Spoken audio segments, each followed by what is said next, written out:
Enron Corporation is the most powerful energy company on Earth. For 6 consecutive years, Fortune magazine agrees, naming it the most innovative company in the United States. From a converted gas pipeline operator in Houston, Texas, to a $68 billion energy trading empire, Kenneth Lay builds what Wall Street calls the company of the future. A corporation so modern, so visionary that the old rules of accounting simply do not apply to it. They do not apply because Kenneth Lay has made sure they never will. And the mechanism he builds to escape those rules is the same mechanism that destroys 20,000 jobs, erases $2 billion in employee pension savings, and ends his own life before a jury can sentence him. It is 1942.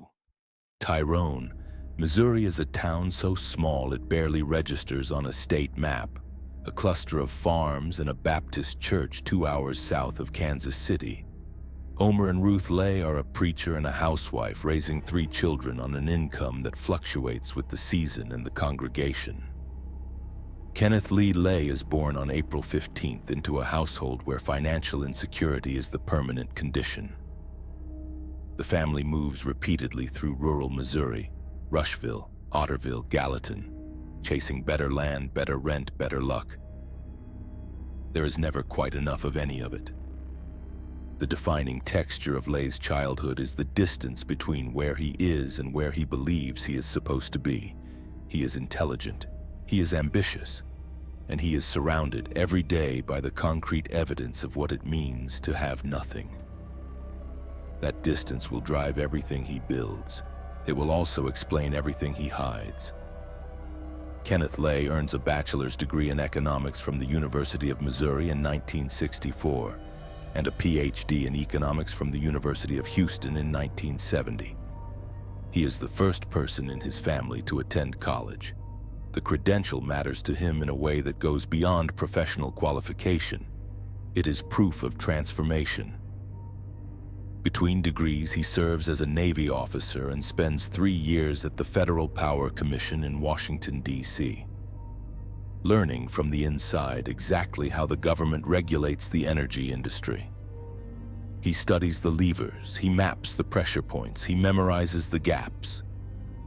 By 1974, Lay is an undersecretary at the Department of the Interior.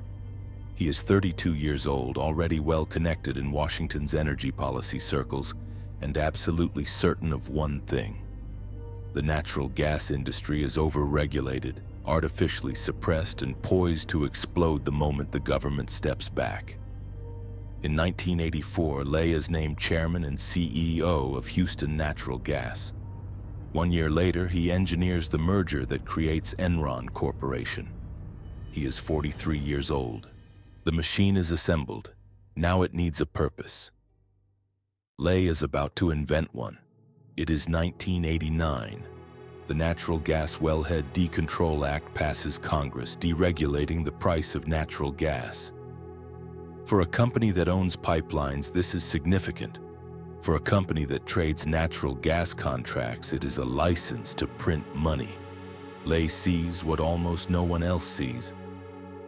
Natural gas is not just a commodity, it is a financial instrument. And if natural gas can be traded like a stock, then electricity can be traded like a stock. And if electricity can be traded, then bandwidth can be traded. And if bandwidth can be traded, then weather derivatives can be traded. Everything is a market. Everything can be priced. Everything can be bought and sold. This is Enron's core idea. And in the 1990s, it is genuinely revolutionary. By 1992, Enron is the largest natural gas merchant in North America. By 1996, it has expanded into electricity trading. By 1999, its online trading platform, Enron Online, executes $2.5 billion in transactions on its first day of operation. The stock price rises. The analysts celebrate. Fortune names them innovative. 6 years in a row. By 2000, Enron's reported revenues reach $111 billion. Its stock trades at $90 per share. Its market capitalization exceeds $68 billion. None of those numbers are real. And somewhere in the building, everyone knows it. It is 1997. Enron's trading operation is generating enormous paper profits. Its infrastructure projects, power plants in India, water utilities in South America, broadband networks across the United States, are generating enormous real losses. The solution, engineered by Chief Financial Officer Andrew Fastow, is a network of off-balance sheet entities called special purpose vehicles. The SPVs are shell companies capitalized with Enron stock, designed to absorb bad debt and failing assets, removing them from Enron's official financial statements entirely. The accounting firm Arthur Andersen reviews the structures, they approve them. The investment banks create them, they collect fees. The board of directors is briefed. They vote to waive the company's own ethics code, twice, to allow Fastow to manage entities that do business with Enron. By 2001, Fastow has created over 3,000 separate SPV entities. The total debt hidden inside them exceeds $30 billion. None of it appears on Enron's public balance sheet. The pipelines are leveraged, the power plants are underwater. The broadband network is worthless, the stock price is $90. Then in the summer of 2001, a 38-year-old vice president of corporate development writes a 7-page memo to Kenneth Lay. Her name is Sharon Watkins. The memo begins, "I am incredibly nervous that we will implode in a wave of accounting scandals." It is August 14, 2001. Jeffrey Skilling, Enron's CEO, resigns without explanation after only 6 months in the role. He cites personal reasons. He sells almost $60 million worth of Enron stock in the preceding months. Kenneth Lay resumes the CEO title. He calls an all-hands employee meeting and tells the staff that Enron's financial position has never been stronger. He tells investors the same thing on analyst calls. He tells the board the company is sound. During that same period, Lay sells $4,900,000 of his own Enron shares.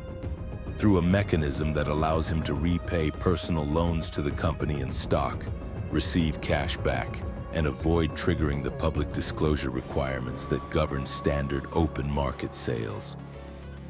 The employees cannot sell. Their pension funds are locked in a mandated blackout period, legally frozen during a plan administrator transition, while the executives liquidate. On October 16, 2001, Enron reports a $1.25 billion reduction in shareholder equity. The SEC opens an investigation. Wall Street Journal reporters begin pulling on threads that should have unraveled years earlier.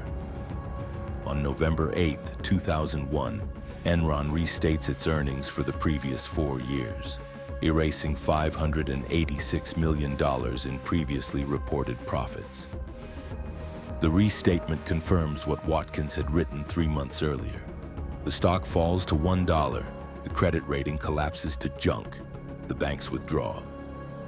On December 2, 2001, Enron Corporation files for Chapter 11 bankruptcy protection. It is at that moment the largest corporate bankruptcy in American history. 20,000 Enron employees lose their jobs in the weeks following the bankruptcy filing. The average severance payment is $4,500. The top 200 executives receive $55 million in bonuses in the 90 days before the filing. $2 billion in employee pension assets, held almost entirely in Enron stock, are wiped out. Workers who spent 20 and 30 years with the company retire with nothing. Arthur Andersen, one of the 5 largest accounting firms in the world, is indicted for obstruction of justice for shredding Enron documents. The firm surrenders its CPA licenses. 85,000 employees worldwide lose their jobs for the crimes of a single office. On July 7, 2004, a federal grand jury indicts Kenneth Lay on 11 counts of securities fraud, wire fraud, and making false statements. Jeffrey Skilling faces 35 counts. Andrew Fastow pleads guilty to 2 counts of conspiracy and agrees to serve 10 years in exchange for his testimony. The trial of Kenneth Lay and Jeffrey Skilling begins on January 30th, 2006 in Houston, Texas, the city where Enron had once been the largest private employer. On May 25, 2006, the jury convicted Kenneth Lay on 6 counts of fraud and conspiracy. Skilling is convicted on 19 of 35 counts. Lay faces a potential sentence of 45 years. He never hears it. On July 5, 2006, 41 days after the verdict and 3 months before sentencing, Kenneth Lay dies of a heart attack at his vacation home in Aspen, Colorado. He is 64 years old. Under a legal doctrine called abatement ab initio, his conviction is vacated upon his death. The verdict is erased from the record. Legally, Kenneth Lay dies an innocent man. The system Kenneth Lay spent 30 years learning to navigate gave him one final exit. The Enron collapse reshapes American corporate law. The Sarbanes-Oxley Act of 2002, passed 7 months after the bankruptcy, mandates that CEOs personally certify the accuracy of financial statements, imposes criminal penalties for document destruction, and creates new protections for corporate whistleblowers. It is the most sweeping reform of securities regulation since the Great Depression. Arthur Andersen is gone. Fastow serves 6 years in federal prison. Skilling serves 12 years before his sentence is reduced and is released in 2019. Enron's former Houston headquarters, a gleaming 50-story tower, is now owned by Chevron. The name on the building changed within 2 years of the bankruptcy. What Kenneth Lay built was not, in the beginning, a fraud. It was a genuinely innovative trading operation that became too dependent on the appearance of growth to tolerate the reality of limits. When the real numbers threatened the story, Lay chose the story. The lesson is not about greed. Plenty of greedy companies survive. The lesson is about the point at which a leader stops managing a business and starts managing a narrative, and what happens to everyone inside the building when those two things are no longer the same. Kenneth Lay told his employees, his investors, and his country that Enron was the future. He was right. He just never mentioned that it was a future built on debt no one was meant to find. And when it collapsed, the people who found it last would lose everything. And the man who built it would die before the bill arrived. And let us know in the comments, which dynasty should we cover next?